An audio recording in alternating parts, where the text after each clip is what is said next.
Salut, ici Maps! Aujourd'hui, c'est l'heure du bilan de 2023. C'est drôle parce que à chaque année, c'est comme une vidéo que j'aime faire. Je suis tellement mordue de statistiques et tout ça. Puis je me suis comme rendu compte qu'au final, c'est un peu tout le temps la même chose. Que d'année en année, je ne change pas. Qu'il y a peu de statistiques qui divergent vraiment. Donc, on dirait que comme ça a perdu un petit peu de l'intérêt. J'aime beaucoup rentrer mes lectures dans le fichier Excel. Tu sais, mes stats se font toutes seules. Donc ça, c'est vraiment pas un trouble. Je vais pas arrêter de le faire. Mais on dirait que j'ai comme perdu la raison de pourquoi je les présente. Bon. Avant toute chose, parlons, actuellement, je fais comme trois sections sur l'année. Donc 2023, je disais comme MAPS, la vie personnelle, la vie professionnelle, la lectrice, puis la youtubeuse, ça se peut-tu? Au niveau personnel, bon, vous le savez peut-être si vous êtes là depuis un petit bout, qu'en 2023, j'ai accouché de mon garçon à la fin janvier, donc vous comprendrez qu'au niveau personnel, j'ai été une mère cette année. J'ai appris à être une mère, j'ai appris à connaître mon fils, à évoluer en même temps que lui évolue, à accepter le fait que les journées se suivent mais ne se ressemblent pas, à le découvrir, à découvrir mes habiletés que je pensais peut-être ou pas avoir. Donc au niveau personnel, ça a été vraiment beaucoup de ça. Ça a été quand même un long fleuve tranquille parce que tout le volet social a quand même pris beaucoup moins de place parce que c'est quand même moins évident de sortir avec un jeune enfant que lorsque tu as juste ton corps à sortir, surtout lorsque en plus tu tires ton lait ou ta laite. Moi personnellement, j'ai dû tirer mon lait pendant un bon presque 9 mois. Donc, tu sais, toutes ces choses. Donc, au niveau personnel, ça a été ça. Ça a été ça mon année. Une année de grands changements, une année que j'attendais, une année que je voulais, une année que j'anticipais et avec laquelle j'étais prête et zen et que j'étais prête à me laisser porter et à vivre tous ces changements-là. Au niveau professionnel, ben, il s'est pas passé grand-chose. Vous comprendrez que le personnel fait en sorte que le professionnel, tu sais, n'était pas là.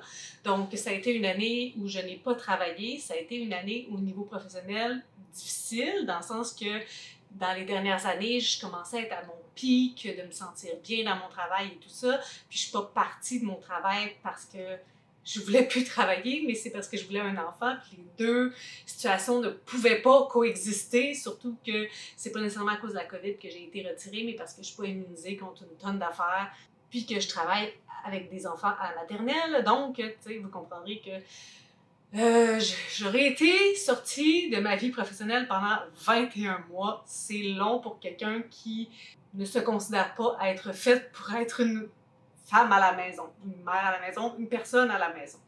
Je suis vraiment du genre de plus que j'en fais, plus que je suis capable d'en faire, mais moins j'en fais, moins je suis capable d'en faire. T'sais. Dans les derniers mois, là, j'ai vraiment senti que comme je ralentissais, que je sortais plus de chez nous, que ça me prenait énormément d'énergie le faire. Donc, c'est le temps là, que je me remette à rouler. Donc ça, c'est au niveau professionnel. Maps, la lectrice, je trouve pas que ça a été une si belle année de lecture. Comme vous avez peut-être vu dans ma vidéo hier, j'ai abandonné quand même pas mal de livres. Donc, j'étais à la recherche de trucs qui me faisaient ressentir des affaires, de livres que j'allais aimer, des coups de pelle. J'ai eu des bonnes lectures. Tu sais, j'ai utilisé quand même ma grille, puis j'ai utilisé le Excel en secret, j'ai pas mis de notes sur Goodreads, j'ai pas parlé de notes à personne, mais je l'ai fait sur mon Excel. Puis je vous dirais qu'il y a quand même une majorité de livres qui sont comme dans le 4 étoiles, donc c'est bien, tu sais. Ben, peut-être pas une majorité, mais c'est lui qui a le plus, tu sais. Bon, peut-être que les... En tout cas. Demain, je vais vous parler de mon top 10. Puis, je trouve pas ça si évident que ça. Je suis satisfaite des lectures qui sont là. Puis, il y en a d'autres à la fin de la vidéo dont je vais vous parler, comme des lectures marquantes qui n'ont pas fait le top 10, mais que je veux souligner. Mais on dirait que j'aurais aimé un top 10 là, qui me ramassait, qui me renversait. je suis une fille d'émotions, puis ce ne sont pas nécessairement tous des livres parfaits, même si, est-ce qu'un livre parfait, ça existe, non? Mais ce sont pas... habituellement, les gens le savent lorsque j'ai un coup de cœur parce que j'arrête pas d'en parler. Puis, il y en a de ces livres-là, de mon top, dont vous ne serez pas surpris parce que j'en ai parlé. Mais j'ai pas l'impression que c'est ce qui correspond à la majorité de ces livres-là. Donc, il y a des choses que j'ai vraiment aimées. Je suis satisfaite qu'ils soient là, surtout comparé à tous les autres, comme ils méritent cette place-là. Mais j'ai pas l'impression que c'était comme ma meilleure année lecture. Ou l'autre possibilité, c'est que je suis rendue vraiment difficile et exigeante et que ce top-là, voilà une couple d'années, j'aurais été comme « Wow! Quelle année magistrale! » Je sais pas. Quelle remise en question. Donc, ma sa lectrice, ça ressemble à ça. Cette année, j'ai lu un certain nombre de livres, que je vais vous dire dans pas très longtemps, qui est pas mon année où j'ai lu le plus, qui se comprend parce que j'avais un nouveau-né avec moi, puis parce que j'avais besoin de dormir. Donc, il y a beaucoup de temps où j'aurais pu lire qu'au lieu, je dormais parce que c'était nécessaire. Donc, c'est quand même une année relativement basse. Je regardais, ben, pour moi, là, pas nécessairement relativement basse comparé aux gens tous les jours, là. Mais je regardais là, sur mes Goodreads, puis je pense que la dernière année où j'ai lu moins haut que mon score de cette année, c'était en 2019. Mais vous savez quoi? Tout au long de l'année, j'ai pas regardé là, le nombre de livres que je lisais. Je lisais, j'ai rajouté à ma grille, puis j'étais comme juste contente de lire. Puis c'est pour ça, je pense que mes stats sont comme... On dirait pas beaucoup de sens aujourd'hui parce que j'ai tellement pas fait des choix de lecture, j'ai tellement pas regardé ça. J'ai lu ce que ça me tentait de lire, ce que je voulais lire. Puis même si je pense pas que ça a été une de mes meilleures années de lecture, j'ai quand même suivi mon cœur au travers de tout ça. Puis Maps, la booktubeuse, donc cette année, la grande nouveauté, c'est que j'ai arrêté de faire 2 vidéos par semaine. C'est ça que je faisais avant, hein? Mais ça a changé. Hein? Au début de ma chaîne, c'était comme 3 fois par semaine, puis là 2. C'est ça. Je pense que cette année, je me suis rendue à 1, puis ça va rester comme ça, hein? Parce que là, je vais retourner au travail en janvier, puis mon fils est encore là. Il n'est pas rendu à l'autonomie. Donc, je vais garder une vidéo semaine. Là, les gens m'ont dit comment tu penses voir ton retour au travail, est-ce que tu penses être capable de publier une vidéo semaine, je sais pas. Mon plan, c'est de publier une vidéo semaine. Si je vois que ça fonctionne pas, ben je publierai une vidéo 2 semaines. C'est pas plus compliqué. Ma chaîne YouTube, c'est quelque chose que j'aime. C'est pas quelque chose avec lequel je me fais du sang d'encre. C'est quelque chose que j'organise, que je planifie. Puis, c'est parce que c'est ça que j'aime faire. J'aime planifier ce que je vais publier. J'aime faire des piles à lire. J'aime lire mes piles à lire. J'aime parler de mes livres. J'aime faire des petits concepts. Donc, la seule chose qui pourrait nuire à tout ça, c'est si je ne lis plus. Parce que retour au travail dit sollicitation mentale, dit fin de journée épuisée. Lorsque je travaillais, je lisais quand même moins dans une semaine. Donc, il va falloir que je sois peut-être un petit peu plus intelligente par rapport à mes choix de lecture, puis dans l'ordre, puis en tout cas, dans ce que je vais lire. Mais c'est ça. Maps, BookTube, t'es quand même très satisfaite de cette année-là, d'avoir réussi à publier quand même à toutes les semaines. Je pense qu'il y a juste la semaine genre où j'ai accouché. Comme tu sais, il y a eu quelques semaines peut-être, mais je pense pas que j'en ai manqué vraiment tant que ça. Donc je suis très contente de ça. Ça a été une belle année. Le club de lecture, c'est le fun. Je trouve que ça nous rassemble autour d'un livre. J'aime beaucoup ça. Les lives, j'aime tellement ça. Je trouve que c'est quand même beaucoup moins d'efforts, de montage et tout ça. Puis, ça, mon podcast, c'est quelque chose que je voulais vraiment faire. Ça faisait des années que je me disais comment je pourrais faire un podcast autour de la lecture. Puis, j'avais différentes idées, mais je trouvais que c'était toujours trop élaboré, tu sais, on pourrait faire une semaine science-fiction, mais là, qui je contacte pour parler de la science-fiction parce que je suis clairement pas la meilleure personne. Fait que, tu sais, on dirait qu'à toutes les fois, il fallait que je connaisse des gens, que je sois en contact avec beaucoup de personnes et que le succès ou juste le fait qu'un épisode puisse avoir lieu, ça dépendait de beaucoup d'autres personnes que de moi. Et j'ai appris avec les années qu'il faut pas que ça soit ça. Il faut que je puisse faire mon projet toute seule parce que peux pas toujours me fier sur les autres. C'est pas parce que moi je suis contente et hype sur un projet que les gens vont nécessairement embarquer. C'est mon ami Sylvain qui m'a appris ça. À se dire que est-ce que je peux faire ce projet par moi-même? Et le podcast, dans sa forme qu'il est actuelle, qu'est-ce que tu lis? Techniquement, oui, je pourrais faire un épisode toute seule d'une heure, ben peut-être pas d'une heure, ça durerait peut-être 30 minutes, mais je vous parlerai de ce que je suis en train de lire, de ce que j'ai lu, de ce que je veux lire, puis un petit sujet par-ci par-là. Mais si j'ai des amis, c'est encore mieux. Donc ça, je pense que c'est mon highlight de 2023. Ben ça, puis plein d'autres choses qui n'ont pas nécessairement un lien avec la lecture, mais mon show préféré, justement, c'est encore avec mon ami Sylvain, puis Joanne, qui est ma collègue, et Josée, qui est sa sœur. On est allé voir Hair. Wow! Ce show-là, le show a terminé, puis j'ai comme repris contrôle de mon corps. Je n'étais plus en train de regarder une comédie musicale. J'étais là, dedans. C'était tellement... J'étais tellement investie. Quelle comédie musicale incroyable. Je pense pas que ça va continuer, mais mon Dieu que j'aurais aimé ça, que ça vienne ici, puis que je le revois 2-3 fois, là. Quel show sensationnel. Puis ben forcément aussi, le gros événement de novembre, c'est le Salon du Livre de Montréal, événement euphorisant, où j'ai rencontré plein de gens que j'avais jamais vus en vrai. Je revois mes amis que je vois pas souvent, genre une fois par année, donc mes amis virtuels que je vois en présentiel, ce vocabulaire de 2020. Donc c'est ça, j'oublie sûrement plein d'affaires, là, parce que je les ai pas vraiment notées. Mais je voudrais que ça serait pas mal mes highlights BookTube. Cette année aussi, j'ai fait mon entrevue avec Samuel Champagne. Ça, c'est quand même quelque chose que je voulais faire depuis un petit bout de temps, le mettre de l'avant. Je suis bien contente de ça. Bon, parlons de mon année, de que c'est que je devais faire et de que c'est que j'ai fait. Donc, en 2023, tu sais, je me mets toute une petite phrase, un petit mot. Puis pour 2023, j'avais choisi entre mère et monde. Mère comme être une mère et monde parce que je vais lire plusieurs univers.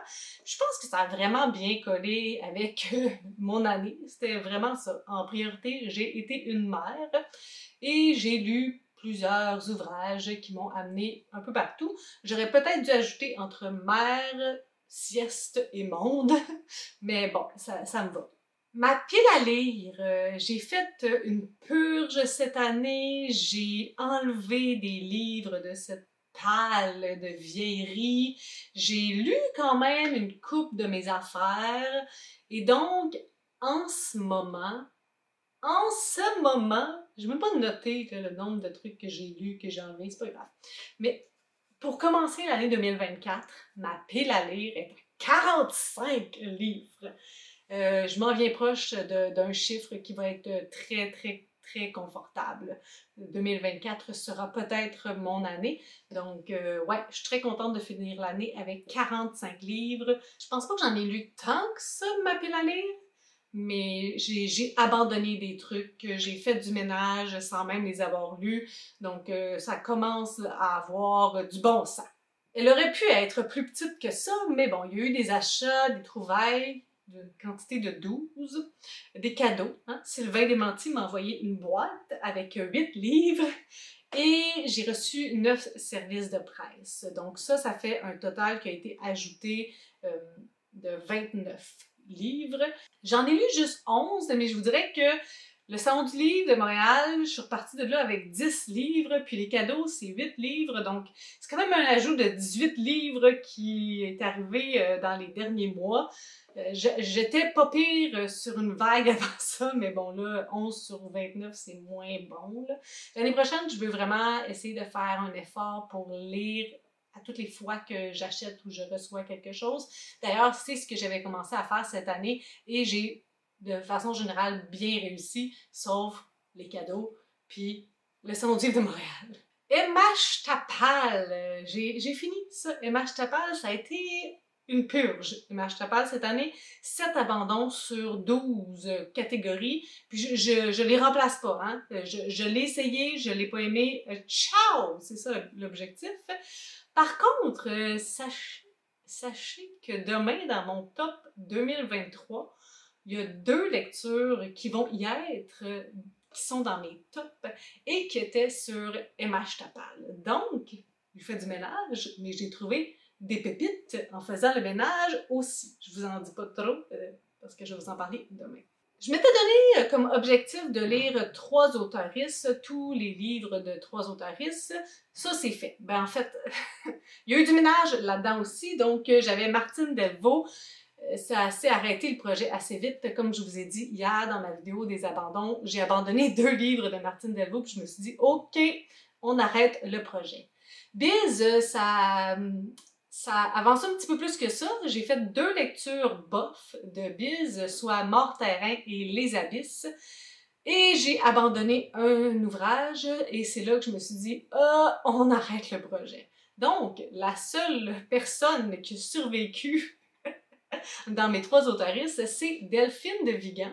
Donc aujourd'hui, vu que j'ai lu ou goûté à tous les ouvrages de Delphine de Vigan, je vous fais aujourd'hui mon tier ranking selon moi, selon ma perception, mes préférences, de l'ordre de moins préférés à mon livre préféré de Delphine de Vigan. J'ai rajouté les 2 livres que j'avais lus dans les années précédentes, donc on y va pour mon tier ranking. J'ai classé toutes les lectures de Delphine de Vigan. En 8e, forcément, le livre que j'ai abandonné un soir de décembre. Selon moi, c'est le dernier, le moins bon de Delphine de Vigan. Ben peut-être, en fait, qui est très proche du 7e, qui est Les Jolis Garçons. J'ai appris plus tard que c'était comme 3 chroniques qui n'avaient pas nécessairement de lien. Mais il y en a comme un, mais pas vraiment. Mais je vous dirais qu'ils sont assez proches. Donc, Les Jolis Garçons est en 7e. En 6e, j'ai mis Jour sans fin. Jour sans fin, c'est quand même très autobiographique de ce que j'ai lu de Delphine de Vigan. Je trouve que le sujet est très important, qu'on n'en parle pas beaucoup, mais ça paraît que c'était quand même l'écriture d'une jeune écrivaine. Je pense que ça aurait pu avoir beaucoup plus d'impact avec une écriture plus mûre, avec plus de galon derrière elle. Donc, je l'ai mis en 6e position. En 5e position, j'ai mis Les Heures souterraines. Je vous dirais que c'est un roman que j'ai trouvé intéressant. Il y avait les 2 narrations, on suivait 2 personnages. La narration de la fille était beaucoup plus intéressante que celle du garçon. Oui, définitivement. Donc, c'est pour ça que c'est comme un roman qui n'est pas égal pour moi. En 4e, j'ai mis Les Gratitudes. Les Gratitudes, je pense que c'est surtout une histoire de thématique qui n'est pas nécessairement ma préférée parce que je sais que c'est un roman qui a été beaucoup aimé et quand même en 4e. En 3e, j'ai mis Les Enfants sont rois. Donc, Les Enfants sont rois, si ce n'était pas de la fin, je pense que ça aurait pu être un top des tops pour moi. Mais je trouve que ça s'étirait un petit peu en longueur vers la fin, donc ça a comme perdu de l'émotion et de l'attrait et de l'amour que j'avais pour ce livre-là. Au lieu de comme dépasser mes attentes, ça a fait comme wouah! Fait qu'on... c'est ça. Comme on était parti pour un A+, mais on s'est arrêté comme sur un B. J'ai pas mis de notes, là, mais techniquement, là, après Les Enfants sont rois, je mettrais Rien ne s'oppose à la nuit, que j'avais déjà lu préalablement. Je trouve que c'est un ouvrage très touchant. Elle abordait, elle parlait de sa mère et de ses enjeux psychologiques. Ça fait quand même un petit bout de temps que je l'ai lu, mais je sais que j'avais mis un 5 étoiles, donc je pense que c'est une bonne place pour le mettre. En 2e position, j'ai mis D'après une histoire vraie, que j'ai lu cette année. Ça, c'est comme un ouvrage psychologique, thriller. Ça aurait été un méga bon livre à discuter en club de lecture de qu'est-ce qui est vrai, qu'est-ce qui est pas vrai, c'est-tu ça, c'est pas ça. Je pense que les conversations auraient pu être vraiment intéressantes, mais pour comment c'est fait ce livre, les émotions que j'ai vécues, ça mérite bien une 2e place. En première place, j'ai mis Les Loyautés. C'est sûr que le sujet de l'éducation m'a vraiment beaucoup touchée parce que, bon, tu sais, c'est mon domaine, mais aussi la fin. Je trouve que ça finit rapidement puis que ça nous laisse un peu sur notre fin, mais en même temps, tu sais, ça pourrait continuer, mais tu sais, on a déjà dit ce qu'il y avait à dire. On sait comment ça finirait, on sait où est-ce que ça irait.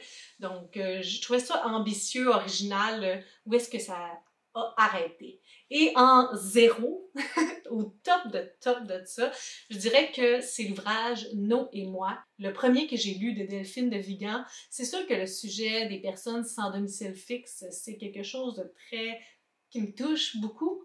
Particulièrement dans les dernières années, j'avais lu quelques ouvrages sur ces sujets-là, puis il y a des perles dans ce roman-là de Delphine de Vigan. Je vais vous mettre ma citation préférée parce que je veux pas vous la lire, là. Je suis pas très bonne à lire ça, l'émotion passe pas autant, mais je vais vous mettre un screenshot de ma citation préférée. Mais si j'avais un livre à vous suggérer de Delphine de Vigan, je vous dirais lisez No et moi. Voilà! On y va pour mes livres lus cette année. J'ai lu un total de 114 livres cette année. J'ai lu en septembre le plus de livres et en mai le moins de livres. Nombre de pages lues, donc un total de 29 953 pages. Je n'ai pas comparé aux autres années, là, mais je pense que ça va être quand même moins que les dernières années parce que j'avais lu plus de livres de manière générale.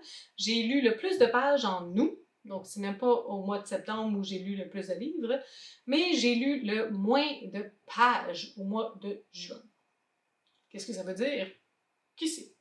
J'ai écouté une couple d'affaires cette année. Ce ne sont pas tous des livres que j'ai terminés, mais j'ai compté les heures. Même si j'ai abandonné les livres ne comptent pas dans mon total, mais les heures comptent. Puis parfois, j'ai ajouté aussi les pages que j'ai lues, parce que je suis comme c'est quand même du temps que j'ai passé sur ce livre-là, mais j'accepte de ne pas ajouter le livre parce que je ne l'ai pas terminé. Mais les pages, si j'ai lu 40 pages, j'ai mis que j'ai lu 40 pages. Et j'ai écouté un nombre de 34 heures de livres audio. Puis moi, j'écoute ça à vitesse 1. Fait que 34 heures. Mes livres sont quand même assez petits. De façon générale, une majorité de livres qui sont entre 150 et 200 pages. Souvent, les romans québécois, genre adultes contemporains, sont de ce format-là. Donc, pas très surprise. J'ai lu des livres en français. Tout lu en français. Ça, pas de surprise. En majorité en français, écrit en français. Manière de lire, papier, physique, un petit peu d'audio, un e-book, parce qu'il n'était pas disponible autrement. Relecture, non, on n'est pas faite. Je devrais peut-être, mais je suis frileuse par rapport à ça, parce que j'ai vraiment peur de ruiner mes souvenirs, mes impressions d'avant. Tu sais, comme cette année, là, avec Martine Delvaux, là, le Boys Club, je l'avais acheté parce que je l'avais tellement aimé, puis je l'ai redonné. Format des livres, roman, majorité. D'où est-ce qu'ils viennent? 60% loués à la librairie. Ça aussi, ma mentalité a changé parce que dans les dernières années, j'étais comme, il faut que ça soit plus de ma palle, il faut que ça soit plus de ma palle. Mais là, vu que ma palle diminue, puis que les livres que je possède, il y en a de moins en moins, ben, je suis très contente que ça soit une majorité de livres loués. Parce que ça va être ça aussi, éventuellement, quasiment une totalité. Donc ça, ben, j'ai comme changé là, ma perception puis ma compréhension de cette statistique-là. Surtout que maintenant, ben, avec 45 livres, je pourrais toutes les lire cette année. Je pourrais. Le public des livres que je lis est majoritairement adulte. Année publiée, ben, majorité dans les 3 dernières années. Quand même des trucs assez récents que je lis de manière générale.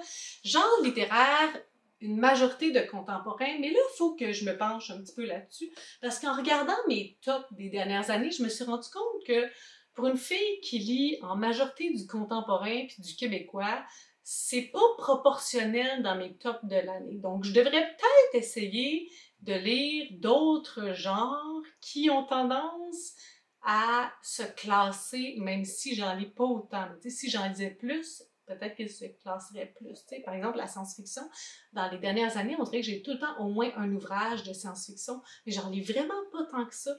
Donc, peut-être que je suis plus encline à aimer la science-fiction. Il faudrait peut-être que je pense à ça. Parce que si j'ai un pourcentage aussi élevé de contemporains, mais il faudrait que dans mes tops de l'année, j'ai un pourcentage élevé de contemporains. T'sais. Mais c'est pas souvent ça. Donc, je vais réfléchir là-dessus. Je vais réfléchir. Maison d'édition la plus lue, Le Méac, cette année, parce que ben, j'ai lu beaucoup de Michel Tremblay et j'ai lu quelques bises, donc les deux sont publiés chez Le Méac. Diversité. Quand même un pourcentage plus élevé que d'habitude. J'ai l'impression que c'était juste plus présent de manière générale dans tout ce que je lisais. Donc, c'est pas nécessairement le personnage principal, mais tu sais, il peut y avoir un personnage secondaire issu de la diversité. Donc, je trouve que le pourcentage est plus élevé, mais j'ai pas l'impression d'avoir fait nécessairement plus d'efforts. Donc, voilà mon petit commentaire. Auteuriste racisée, on est à 20% quand même, ça pourrait être plus. C'est sûr que ça pourrait être plus. Genre des auteuristes, hommes 49%, femmes 44%, puis il y a comme un pourcentage d'auteuristes multiples. J'aime mieux ça lorsque c'est plus de femmes que d'hommes, mais bon, parfois c'est juste comme ça. Origine, 57% qui viennent du Québec, pas de surprise là-dessus non plus.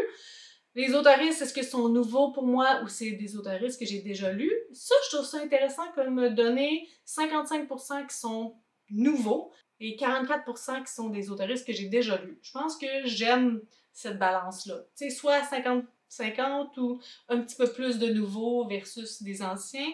Les auteurs les plus lus, ben là, ça va avec mes concepts cette année, donc Delphine de Vigan, forcément, Michel Tremblay. J'ai lu aussi là, Denis Côté avec sa série des Maximes. Club de lecture et Readathon. Donc, j'ai lu 27 livres pour des clubs de lecture. Rendez-vous du premier roman, le club des bantis, le sujet clos, puis mon petit club ici à Ottawa. Readathon, un total de 24 livres pour des Readathons d'hiver, donc MH Tapal, que je considère comme un Readathon d'année. Booktube Québec, qui était celui de Sylvain Lémanty, puis Med Bleu sur Tapal, qui est le mien en juin. Mes livres et leurs couleurs. Ça, là, c'est vraiment une statistique inutile, je vais vous le dire, là, mais comme... Je vais continuer de le faire, mais c'est tout le temps la même affaire, tout le temps les mêmes couleurs, juste dans un ordre différent. Bleu, blanc, noir. Cette année, je sais pas ce qui s'est passé, mais j'avais pas envie de lire des séries. J'ai lu 87% de stand-alone. J'ai vraiment pas plongé dans les séries, puis je suis correcte avec ça. Fait que je pense que je lirai moins de séries dans les prochaines années parce que... Ok, on était rendu dans mes séries, donc j'en ai commencé 6. The Ravens Trilogy. Je trouve ça drôle, ces séries-là, qui ont comme pas leur titre de série sur le livre. Là, c'était marqué nulle part, puis il n'y a pas l'air d'avoir de traduction en français. Fait que voici la couverture. J'ai commencé Anna Caritas, la série Maxime de Denis Côté que Sylvain m'a prêté, les Chroniques de San Francisco par Armistead Maupin, L'Exorciste, qui est une duologie, mais je sais pas si ça compte, là, parce que l'autre, techniquement, c'est avant. Et The Plantagenet and Tudor série. J'ai commencé cette série-là avec le 9e tome, bien sûr. Pour les séries continuées, en fait, j'en ai continué 2, mais de 2 tomes. Donc, j'ai continué les tomes 2 et 3 de la série Maxime et les tomes 2 et 3 des Chroniques de San Francisco. Pour les séries terminées, j'ai terminé cette année la trilogie La Faucheuse, Scythe de Neil Shusterman. J'ai terminé la petite série jeunesse Maxime de Denis Côté, la série Un bonheur si fragile de Michel David, c'est une série de 4 tomes historiques, et finalement la duologie Marie Tempête de Dominique Demers. Pour ce qui est des DNF, je vous ai déjà fait une grosse vidéo hier, mais j'ai abandonné Anna Caritas, la série. J'ai abandonné la série Kian Pascal, que, ben, je sais pas si ça compte, si on n'a pas, comme, terminé un tome, mais techniquement, on l'a abandonné pareil. Ce qui est la même chose pour Les élus de Marie-Jeanne Rioux, Le messager de Marie-Jeanne Rioux et Malface de Patrick Sénécal. Je sais pas trop si ça compte, mais bon. Donc, pour mes DNF, c'est ma vidéo d'hier, là, j'en ai parlé de long en large, je retournerai pas là-dedans. Il y a une seule chose que je voulais ajouter, ce sont des mentions spéciales avant mon top 10 qui sera demain. Ce sont des livres qui ne sont pas dans mon top 10, mais je veux vous en parler un tout petit peu. Je ferai pas des grosses critiques, je vous les vendrai pas énormément, trop longtemps parce que le but de cette vidéo-là, c'était juste de faire un wrap-up. Mais j'aimerais vous parler rapidement de L'Obom Sawin de Daniel Poliquin que j'ai écouté en audio. Donc, si vous aimez la plateforme audio, il est là. La personne qui fait la voix, c'est super bon. C'est un ouvrage où on va découvrir ce personnage-là de L'Obom Sawin. On va comme un petit peu démystifier, déboulonner les mythes. C'est pas quelqu'un qui a vraiment existé, mais ça donne un petit peu cette impression-là. C'était vraiment comme une lecture très feel good, il n'y a pas de gros drames, il n'y a pas d'événements particulièrement stressants, il n'y a pas d'émotions fortes qui vont venir nous chercher, mais c'était comme un fleuve tranquille, super intéressant de découvrir c'est qui ce personnage-là au travers des yeux de différentes personnes, puis d'avoir un peu la vérité à la fin. Donc, ouais, si vous voulez découvrir la littérature franco-ontarienne, c'est pas un ouvrage récent, mais je l'ai beaucoup aimé. Un autre ouvrage qui ne se retrouvera pas demain, mais qui vaut la peine d'être mentionné, c'est Le plein d'ordinaire d'Étienne Tremblay, nominé pour les rendez-vous du premier roman. C'est personnellement mon top 1 cette année. Je comprends par contre que c'est vraiment pas un ouvrage pour tout public. Je trouve ça fascinant parce que c'est un ouvrage qui se passe absolument pas grand-chose. Éléments qui ne devraient pas me plaire et pourtant, je me suis laissée aller dans l'écriture. C'est aussi un sujet, le protagoniste un peu blasé entre le secondaire et le cégep qui sait pas trop quoi faire de sa vie. Un poteux, semi-rebelle, faux bad boy. Je reconnaissais des gens que j'ai connus à cet âge-là. Donc, c'est peut-être ça aussi qui a fait en sorte que je l'ai aimé davantage parce que dans mon club, c'est pas une lecture qui a fait vraiment sensation, mais les gens de mon club sont un petit peu plus vieux que moi, un petit peu plus vieilles. Donc, je sais pas si ça peut avoir un lien avec ça, mais moi, j'ai beaucoup aimé. Si ça peut vous parler, ce que je vous raconte, essayez-le. Autre surprise peut-être qui ne se rendra pas au top 10, c'est La ligne verte de Stephen King. Ce livre-là, je l'ai terminé, puis j'étais à bout de souffle de ce que je venais de lire et j'en ai encore aujourd'hui des souvenirs.